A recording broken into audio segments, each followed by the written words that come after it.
Well, welcome back to the Institute of Managers and Leaders, and thank you for joining us for our third session of today's Virtual Development Day on Workplace Conversations as we explore the critical skills of communication in the workplace. It's my pleasure shortly to introduce Damien Edmonds, our facilitator, to present today's third session on moving from autocratic to democratic conversations. It's going to be a wonderful session. We've experienced two great webinars this morning with Mark and Grant. I'm looking forward to rolling into this third session. Just a quick note about the Institute for anyone who is new to today's session. For 80 years, we've been providing learning and development solutions to organisations large and small, first-time managers to senior executives.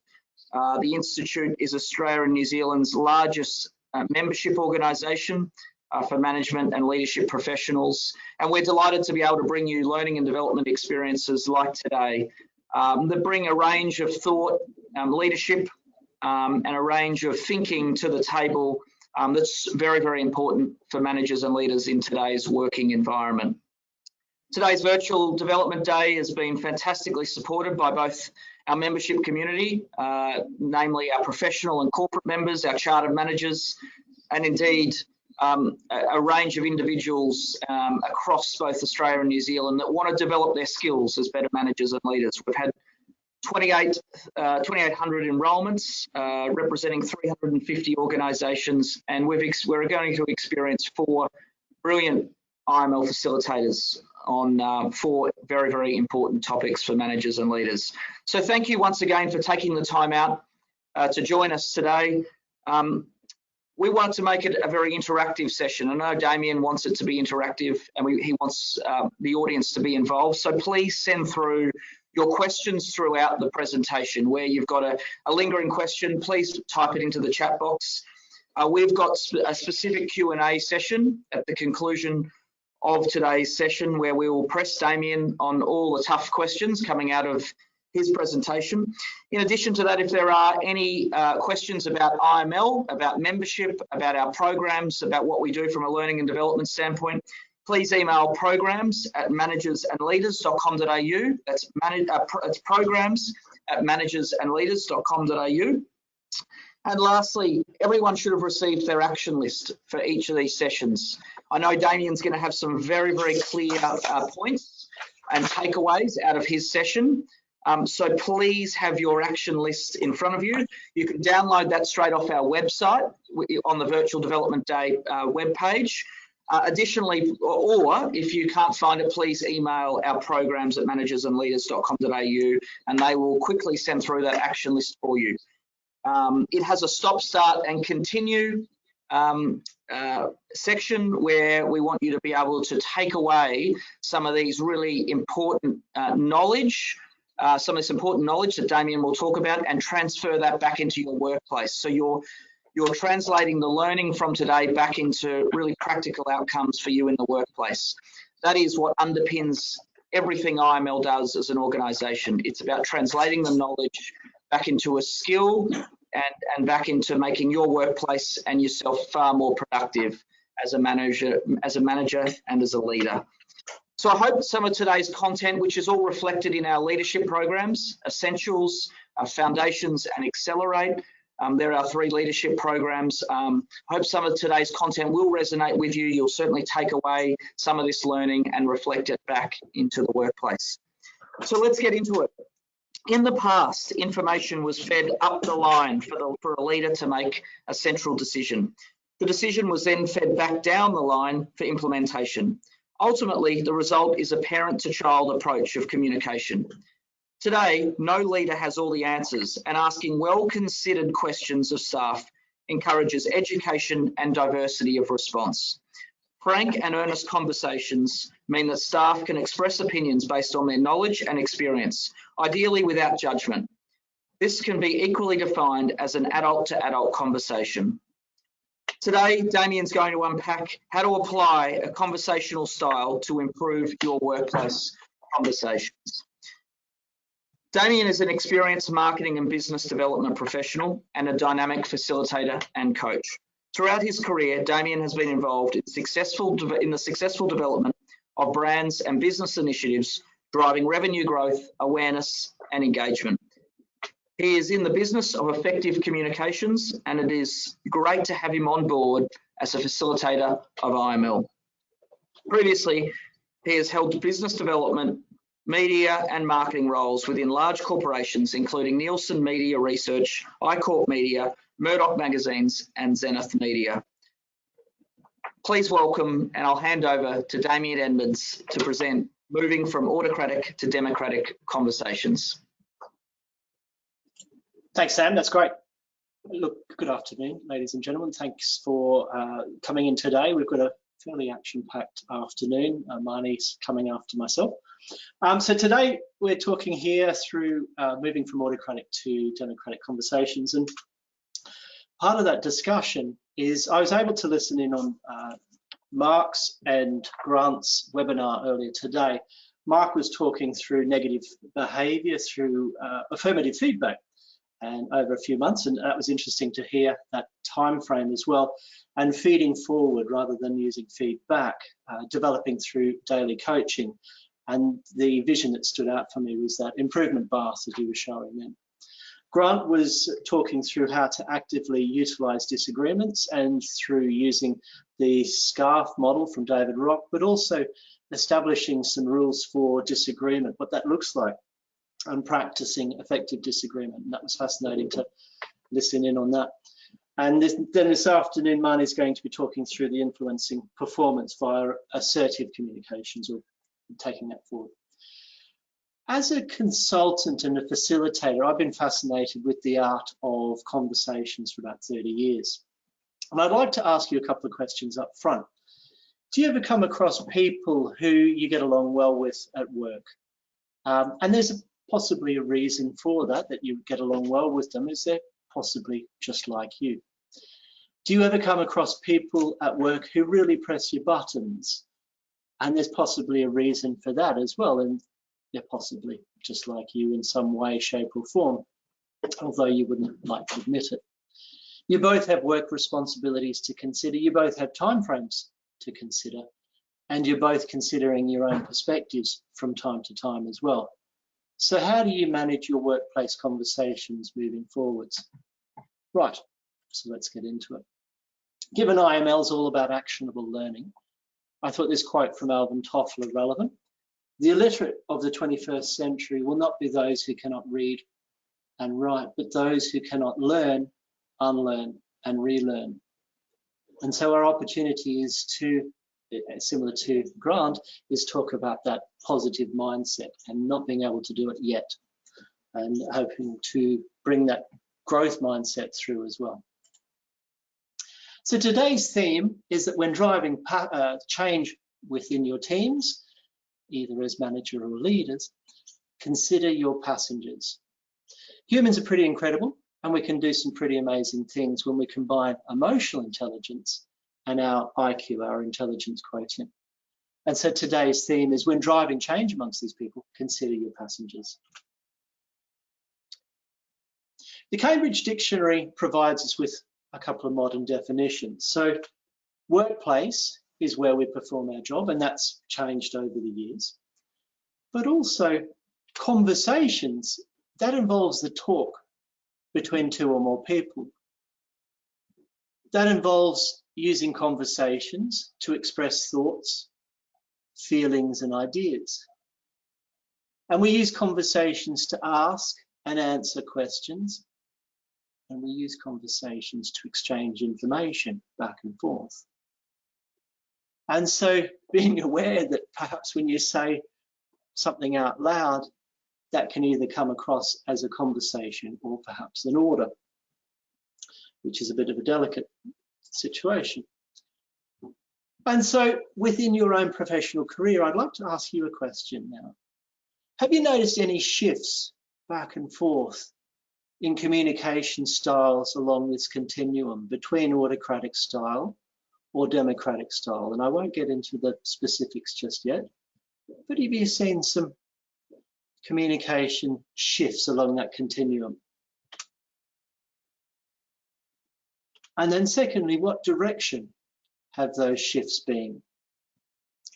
And it'd be great to, I guess, see, maybe get your response in a chat box as to any indications and shifts across that continuum, any directions of those shifts as well.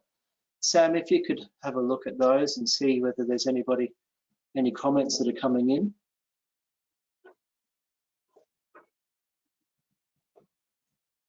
Okay.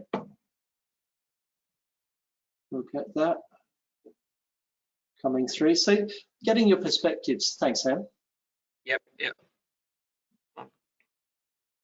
Just opening up that chat box. Can you see those comments, Damien?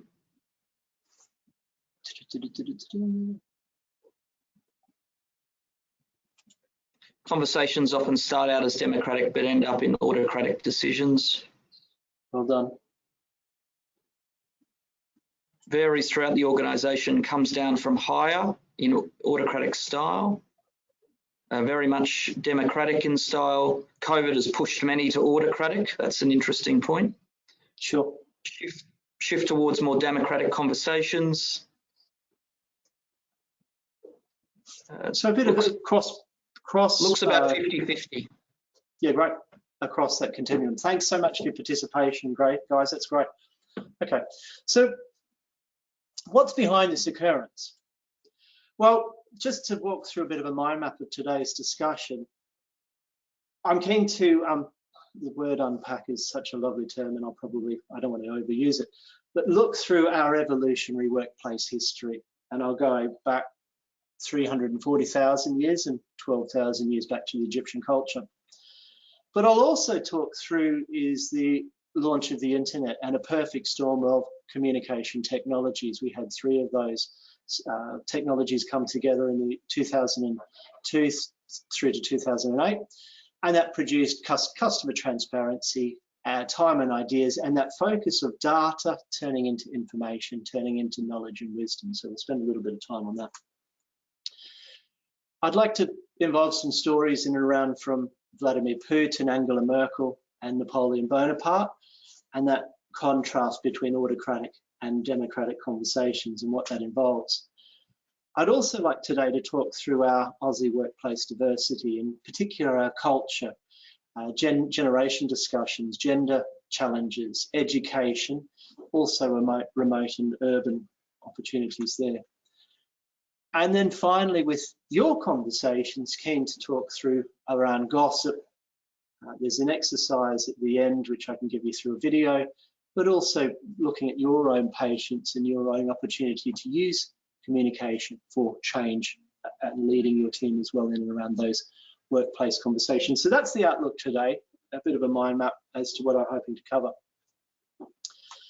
So our workplace conversations go back a bit. And over most of our evolutionary history, 340,000 years, our brains have evolved to make decisions based on face-to-face conversations. We use 10% of the information available. And so this face-to-face conversation, traditional workplace conversation, has allowed our ancestors, your ancestors, to make pretty reliable, quick and straightforward and non-disastrous decisions. 12,000 years ago, our Neolithic technology released Egyptian culture from nomadism into a hunter-gathering economy. Now, the challenge for most workplaces today is that conversations aren't always going to be face-to-face, like today. We've got face-to-face, but it's virtual. And despite 340,000 years of communicating, humans have yet to develop the ability to be a mind reader. So conversations are still as important as ever in order to make those decisions moving forward at your workplace. In 1995-96, I was in London. I was working for a media agency then. And in 1995, we had our dot-com boom. Netscape released encryption security in 95. The release of VoIP software allowed users to make voice calls over the internet. Microsoft released their Internet Explorer. Sun Microsoft released Java. and the Opera web browser was released. The Internet World Exposition occurred in 1996, and I've got the link here. I'll say on this, but the big thing from Internet 1996 was those little above awards and attractions on the slide. They would twirl around. It was quite animated. That was the extent of animation back in 1996. And that led to a perfect storm of communication technologies.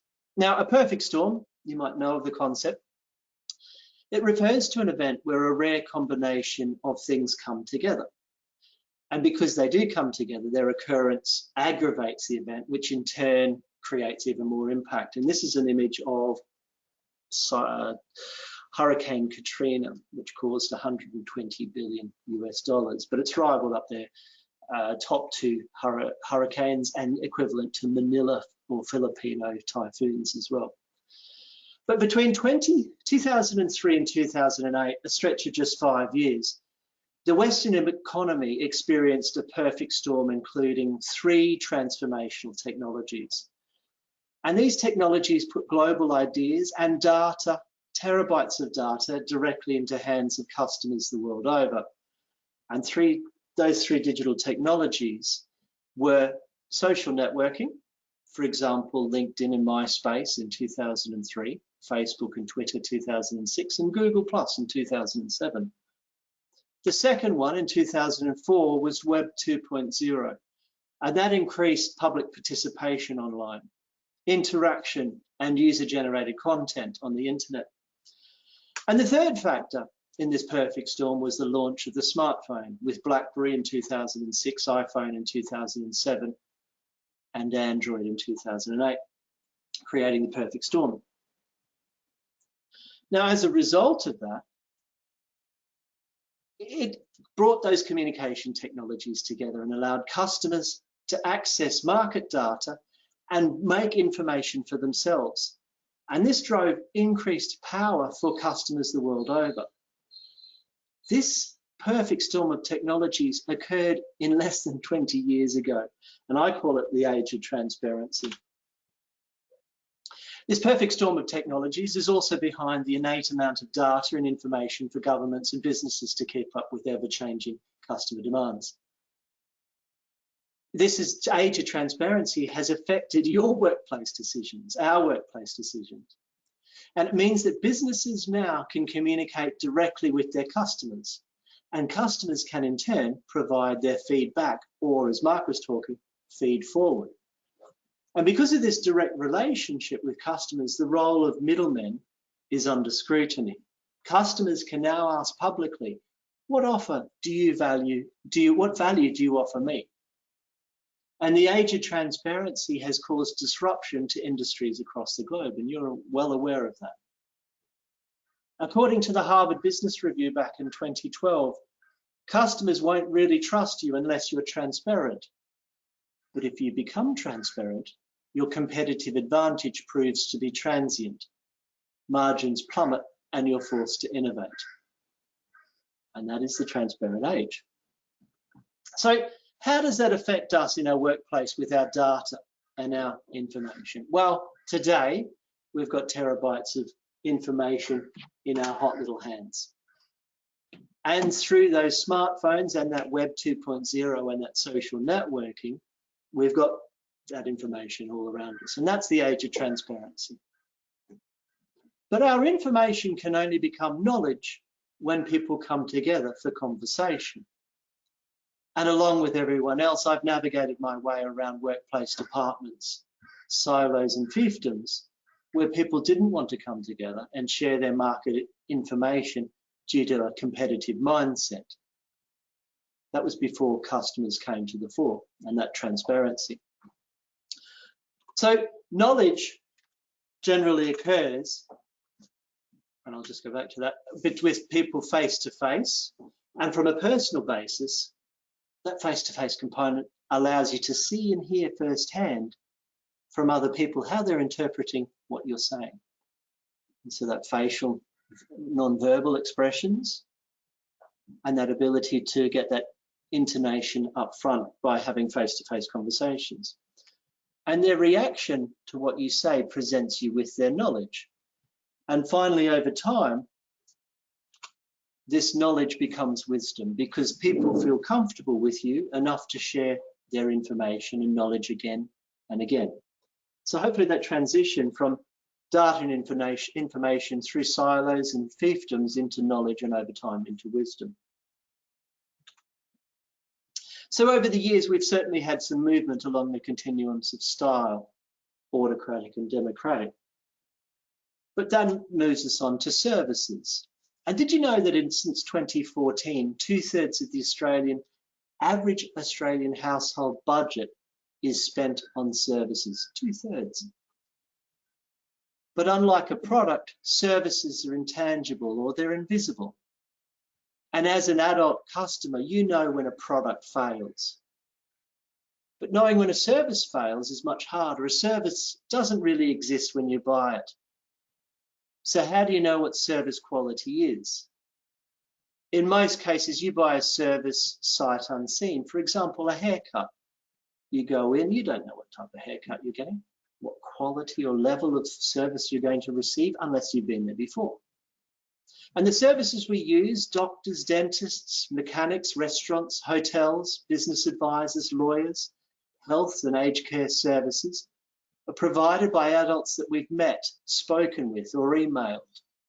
And we take it personally when those adults have failed to deliver the service that was promised online.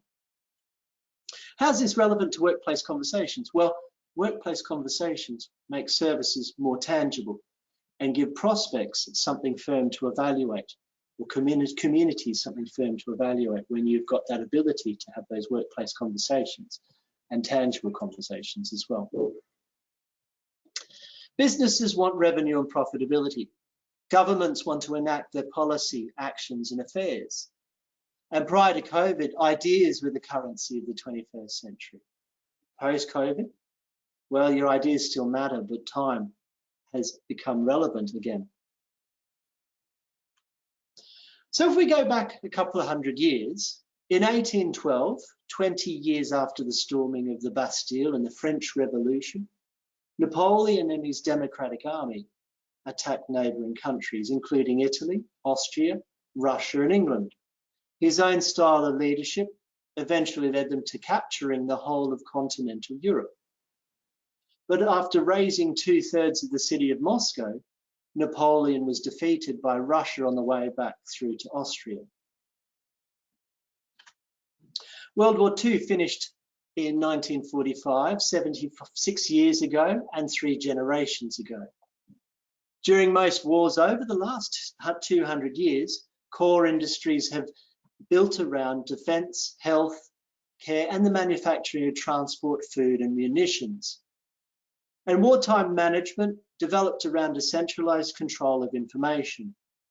Requests would come in to the leaders and important decisions would then flow one way from a senior leader down the line for implementation. It resulted in a command and control, or a control and command style of communication. Essentially, if you don't do what I tell you to do, you will die. Now, it's tempting to hide behind your desk and manage emails or phone calls, but ultimately, organizations are built upon people relationships. And it's your relationships that will ensure your continual success and leadership. Napoleon was a man of vision and imagination, and during his reign as emperor, he would win over his armies with his visions of great glory.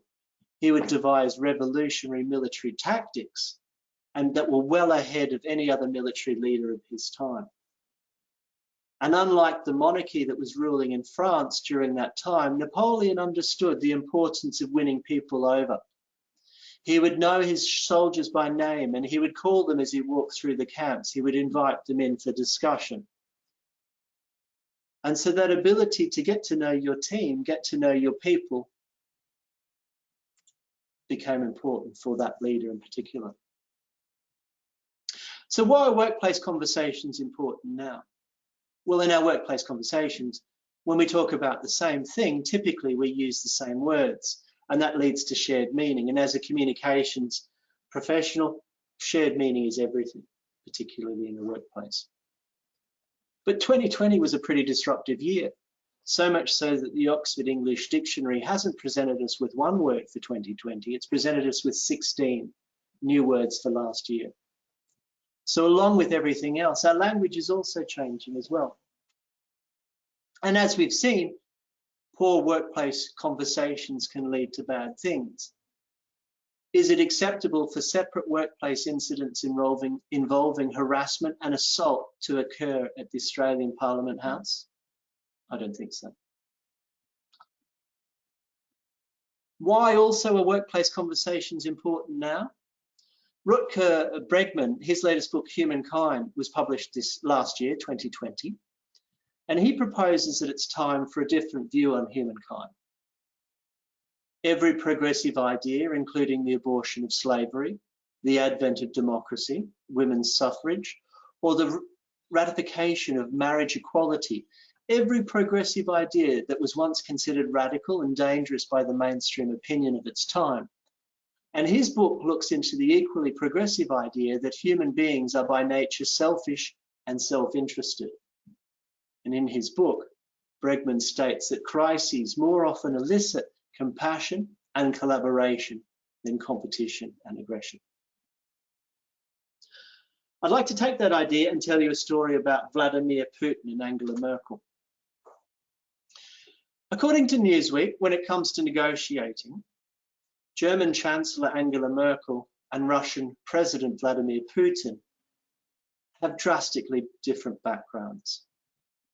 Apparently, Angela Merkel is a listening expert. In a conversation, she speaks 20% and listens 80%. She gives everybody the feeling, I want to hear what you have to say, and makes her judgment quickly. On the other hand, Vladimir Putin has been accused of using tricks and flattery to put off his opponents. In a meeting back in 2007 with Merkel, the Russian leader attempted to play on her known fear of dogs to distract her during the negotiations. Allowing his dog to approach Merkel, he watched bemusedly as she froze in fear. The German leader later responded with strength and hefty criticism, saying that Putin was only trying to prove he was a man.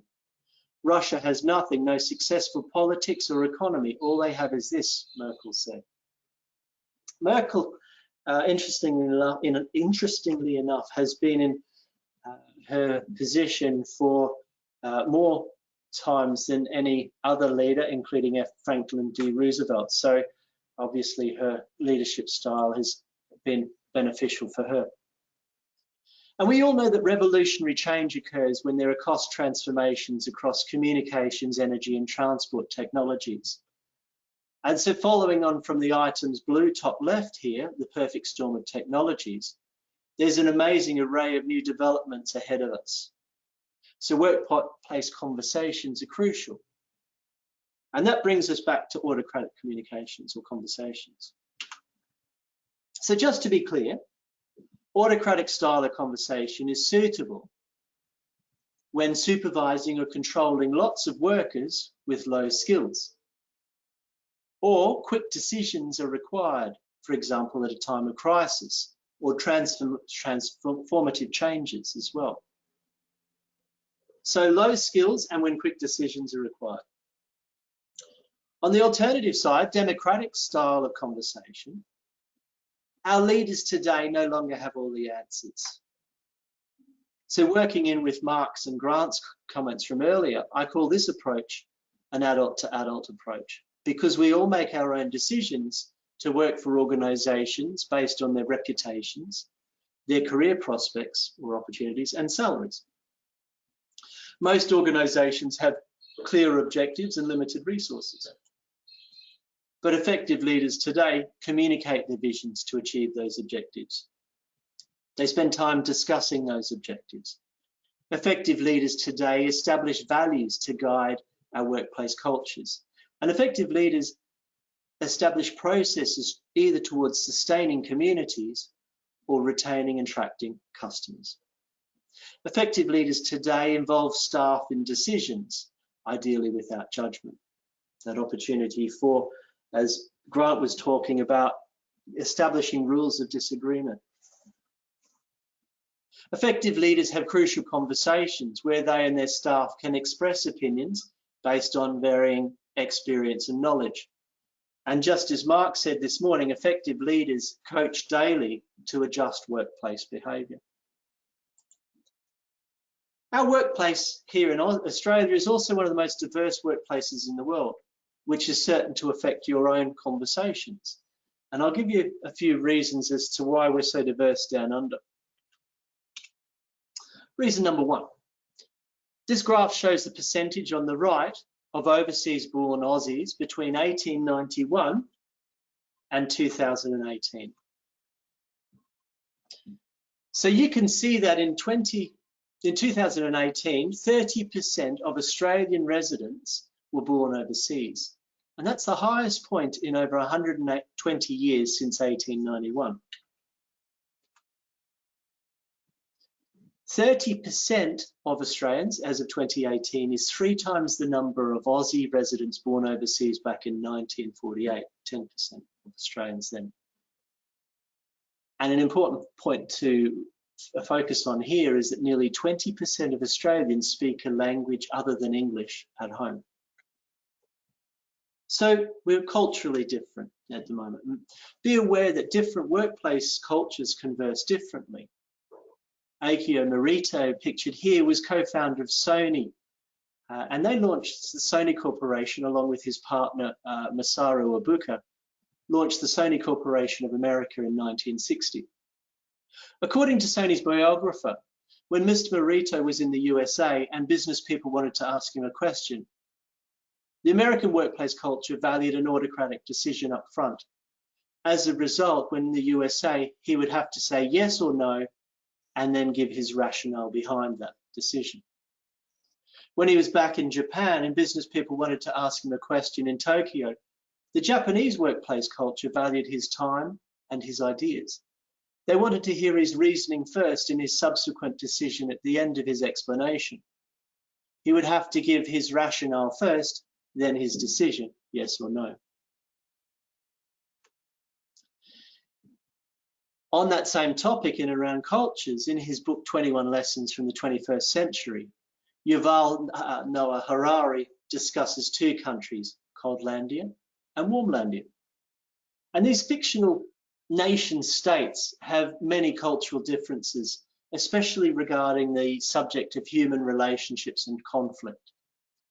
Coldlandians are taught from childhood that conflict is best approached with calmness and emotional suppression. It's then followed by a level-headed analysis of the best situation forward by way of outcome and understanding for both parties. So that's Coldlandians. On the flip side, the Warmlandians, on the other hand, are taught through their culture that conflicts are to be resolved immediately and without fear.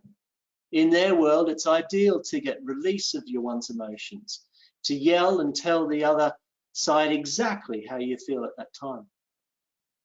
Both Coldlandia and Warmlandia approaches have their own merits, and a middle ground is probably the best case.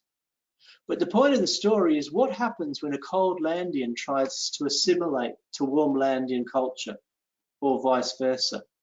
How do you get the best from that situation? That moves us on to point number 2 for Aussie workplace diversity. And that's that there are more older Australians at work. If we compare the last decade, 2019 to 2009, of labour force data, we can see that there's been a growth in age groups over the age of 65. And that's all of those are moving up a bit. In fact, Aussie workers 65 years and older grew from 300,000 in 2009, 2.8% of all workers, to 610,000 workers 10 years later, 4.7% of all workers. And so this rapid growth of older workers by volume and share is due to a combination of population growth, but also rising participation in labour growth amongst older Australian workers there. Another example of combining time and ideas is an Australian company, AH Beard. After 58 years, they are Harvey Norman's biggest mattresses supplier. Established back in 1899. The company was built on relationships, so much so to the extent that it's now run by their 4th and 5th generation of the Beard family.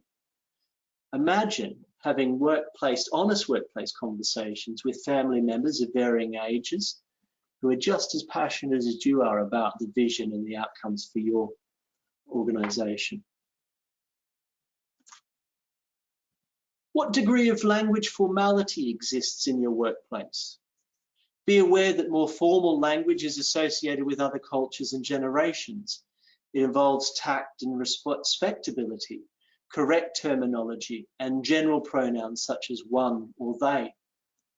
Informal language is more readily used with family and friends, with contractions and shortened language, and with personal pronouns such as me or him or her.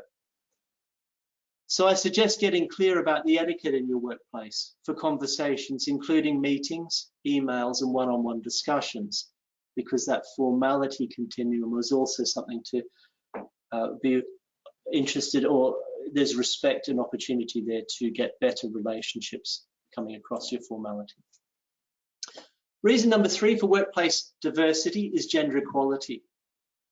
And according to the Australian Institute of Company Directors, the number of women on the boards of the ASX 200 has grown from 21.7% in 2015 to 32.6% in January this year, due in part to a diversity policy implemented by the ASX Corporate Governance Council back in 2010.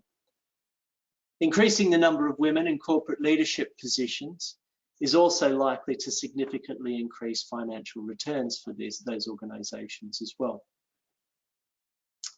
Now, whilst this webinar platform isn't best for videos, I'll have a link here from a Joseph Grenny video talking about mastering the art of crucial conversations.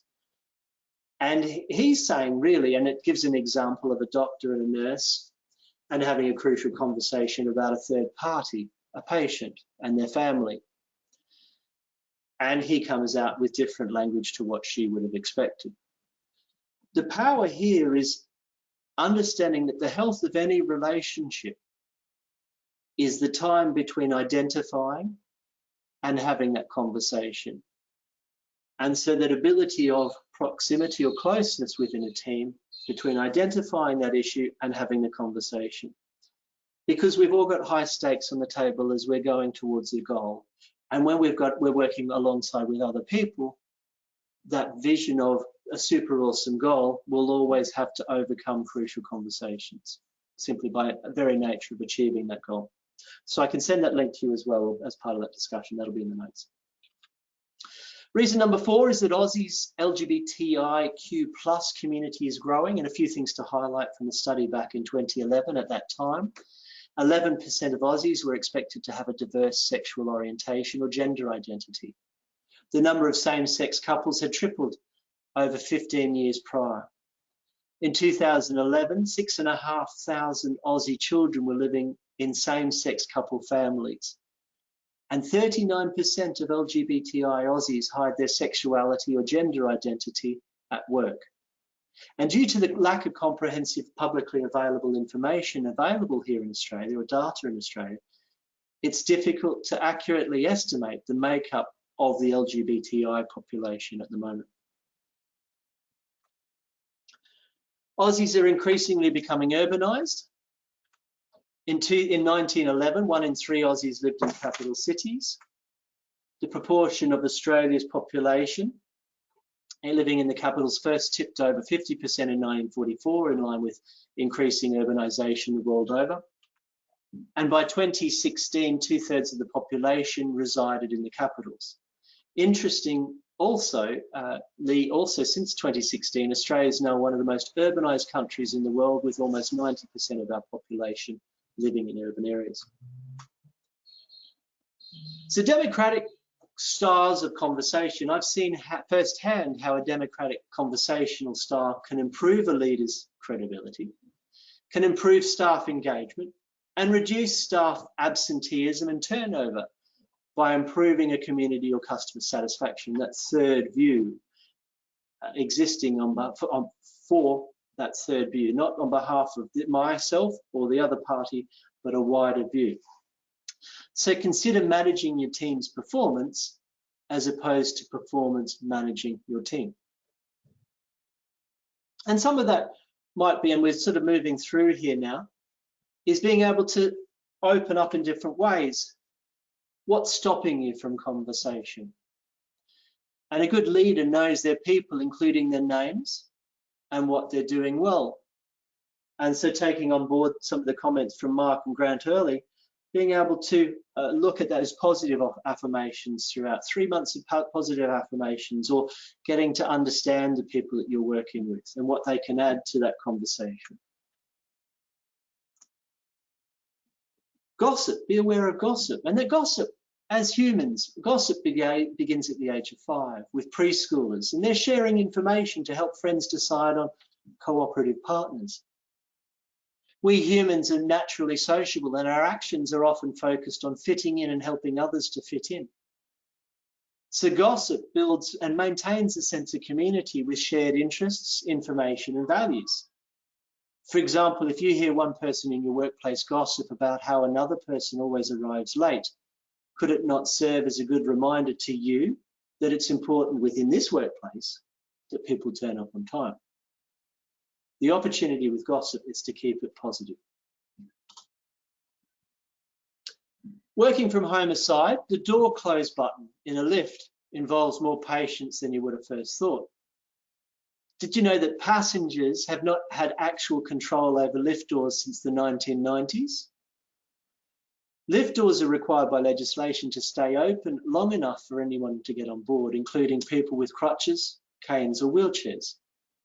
So pressing that door close button will not cause the doors to close any faster. So instead, why don't you start up a conversation? The concept of an elevator pitch is legendary, and being able to get your message across in 15 seconds or more, or less, 30 seconds at a pinch, if they're interested. And so having those preparation for conversations ready. Near-field communications or contactless payment systems were involved with a joint venture between Philips and Sony 20 years ago. That contactless payment, otherwise known as a tap and go. And amongst many benefits, the tap and go functionality has actually also reduced people's ability to make conversations. Small talk isn't hard to do. Making small talk's a terrific skill to have, and it's the social glue that connects random people coming together. I'm not suggesting that you tune your work colleagues, just talk with them. Getting overcome that tap and go conversation for a longer conversation. And that informal conversation is where the real opportunities for your ideas can occur. Also, how patient are you? The marshmallow test is a study used to research delayed gratification. And over the years, children have been offered a choice between eating one marshmallow now or waiting to get a second marshmallow in a while. How would you go with that marshmallow test of delayed gratification? Just this month, March 2021, scientists released findings that cuttlefish not only wield 3 hearts and a 360-degree field of vision, but they also have a strong sense of self-control. This self-control is evident in the cuttlefish's natural environment. They spend most of their time camouflaged, waiting, sitting, with brief periods of foraging. All cuttlefish could tolerate a delay in feeding of 15 seconds, while some could extend this out to 130 seconds, just over 2 minutes. How would you go? How patient are you? Do you have that 2 minutes in you? Really? Look, moving into the final stages now, I'll leave you with one exercise as well. How many adult changes have you made involving your education, your career, where you live, and your relationships at home? That is, how many changes over the age of 18, changes that you've made as an adult?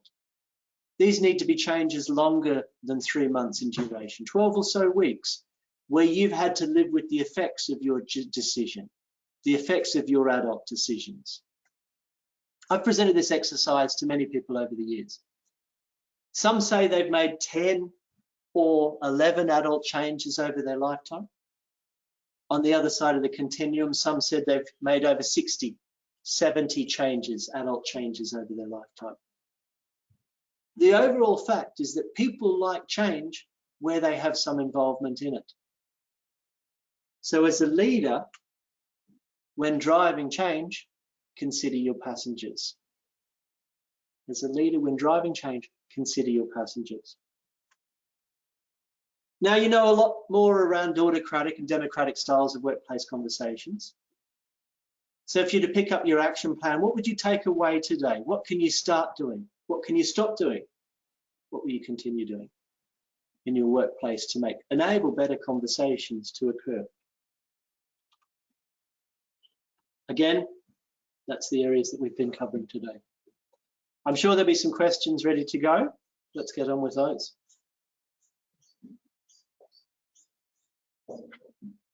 Well, thank you very much, Damien. That was a fantastic presentation, some very, very interesting and well-researched content that was very wide-reaching. So thank you very much for presenting that. There are a number of comments and questions coming through. I'm just trying to get through your earlier comments where they came through. The first one, I think, was earlier in the comment where you said face-to-face is very important. What's the impact of COVID on this decision-making where there is no face-to-face? Oh, this is a huge challenge. And this comes back to our ability for trust in those teams. And Patrick Lencioni's work has been a big element of that. And I noticed Mark had involved some of Tuckman's forming and storming and norming areas as well earlier on today. At the moment, COVID presents us with a challenge, similar to the fact that we've only got 2 arms and 2 legs. And I think we've got to work with those challenges at the moment, given the nature that we are having adult-to-adult conversations. You are employed in a job, and we have results to work on. And I think, I hate to use it, that cliche, it is what it is. Perhaps there's an opportunity to bring more focus into your workplace culture. And I've seen some great opportunities using apps now online and getting a collective virtual team on WhatsApp or Telegram or Signal, and being able to unpack your cultural values a little bit more and getting more involvement using photographs around your home or different ways at different stages to bring more understanding around your work colleagues with those conversations online, to break down some of those early challenges around smaller talk conversations. Sam. Yeah, thanks, Damien. Actually, Mary has commented and said she's found she's had more face-to-face due to COVID with using Teams and other platforms where you know, it's not physical face-to-face, but certainly a lot more meeting sense virtually. Kerry's just chimed in with a comment, only slightly related, but I'm interested in the 16 new words this year. So maybe we can add that link as well, Kerry, to the notes. Yeah, sure, it's in there. Okay, a question here from Cecilia. How do I maintain democratic conversations with a team member that are supervised when they are not taking my advice? How do I maintain a democratic conversation when someone's not taking their advice? I've called those people change assassins in previous roles, and I think communication for change has come about over the years because of a degree of patience, sometimes a degree of the language that you use, and the opportunity to promote the positive elements around the change as opposed to the negative components around not changing. Change management, what's the opposite of changing? And that might be status quo or lethargy. And so being able to promote the benefits of that again and again and again, and perhaps having some conversations out of the office quietly with that individual as to the benefits of the change that you're looking to bring about. And again, whether it be continuous improvement or from a Deming's perspective, William Edwards Deming, through to transformational change, different times bring about those requirements. And so bringing people on the journey with you in a democratic process understands or involves perhaps you looking at it from their perspective, and sometimes that takes a little bit of time and understanding as to why they're resistant to that change occurring. Thanks, Damien. Excellent answer. There's a bit of a theme going on with a couple of questions about having to make decisions quickly, you know, and so Carl's is probably the best representative of this question. How can workers accept the need for autocratic decisions where urgency or risk is more visible to leaders, but time is short and the risk is imminent? That sounded like a leading question there. I think making decisions quickly is urgent. I think being able to make decisions that are reflective of the values and the purpose. Purpose was a buzzword 2018 and said here with the Australian Fin Review in July, but being able to look at that. And there are some organisations that don't have a purpose beyond getting profit through to their shareholders, for example, Coca-Cola Amatil, being clear on that as well. So I think making decisions quickly, fantastic, that will happen in autocratic or democratic processes. But I think being able to make decisions that allow transparency of those decisions to be clear, or perhaps accepting that given that your workplace perhaps is a little bit more autocratic in its style, and or your leaders have that approach in mind. And so it comes back to your organisation, but also those around you, and what's acceptable or what's been commented upon to allow that acceptance occur, and how that's come to be. And one of the conversations earlier on today was accepting the standard that you walk past. Yeah, okay, so it's far more about the transparency of the decision where something has to be made quickly. You don't have time to reach out to all your staff. So where you've got to make an autocratic decision, just because of the time and the risks that's in front of you, as long as that decision is transparent for the staff to see why that decision was made. Is that correct? That's right. We've all got time and constraints on us with that situation. So it's how we get that occurring, and whether you come across as a command and conquer leader, where if you don't do this, you will die, as opposed to this is why we need to do this. And that's why, coming back to our continuum here, there's some areas on either side, democratic and autocratic, that we stay out of.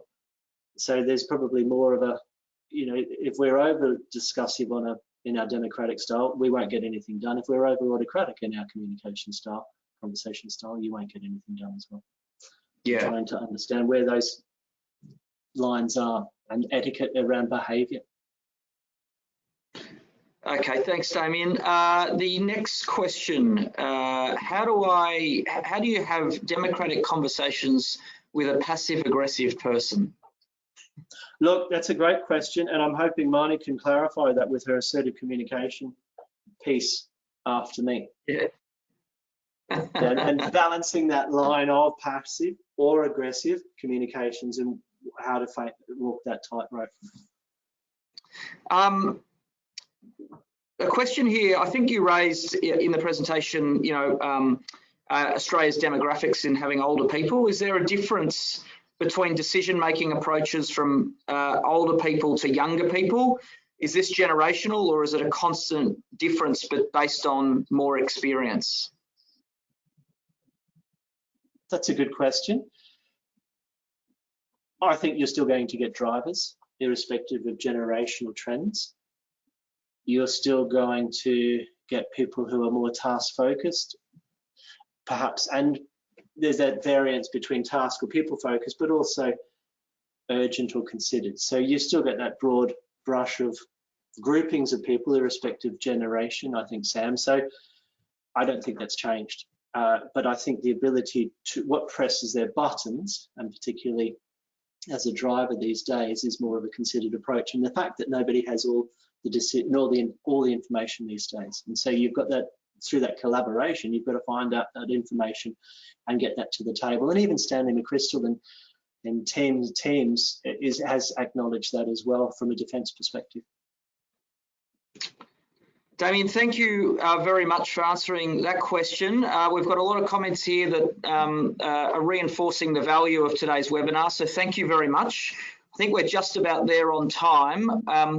What I will do is leave you with a comment here from one of our participants. So this webinar has really reinforced how important workplace context, climate and culture is in informing democratic conversations. It also reinforces how this context, climate and culture needs to be constantly nurtured and reinforced by open dialogue. So I don't think there's anything more we can say to you, but to thank you so much, Damien, for bringing to the fore some really interesting, dynamic and well-researched content and presentations that people can take away and reinforce back into their workplaces. So thank you very much, Damien, for presenting today. Damien, as I said at the outset, does work alongside IML as our facilitator on a range of masterclasses and programs. So just to remind everyone what's coming up, we've got a Motivate and Inspire Your Team Masterclass on the 31st of March, Communicate with Clarity and Intent on the 10th of March, and Time Management Mastery on the 20th of April. We've got Essentials, Foundations and Accelerate programs running right across the board, both virtually and face-to-face in the locations you can see on the screen. So please email us if you are interested in those programs or those masterclasses. You can certainly jump online and register your interest, or indeed book your place and enroll your place on those masterclasses and programs. They are limited. We only do things in small groups because we believe that provides much more effective outcomes. So please jump in there and book your spot in. Now, upcoming is the last session of today's virtual development day. We've had 3 fantastic topics, 3 excellent facilitators, and I have no doubt that Marnie Cook, who's coming on next to talk about influencing performance via assertive communication, is going to be just as good. I know Marnie can't wait to get on. So we will see everyone in 30 minutes for Marnie's presentation. But in the meantime, I'd like to thank everyone for participating today. The Q&A was fantastic for Damien. There's wonderful comments, Damien. And I thank you for your time and look forward to seeing you all soon. Thank you. Thank you. Goodbye.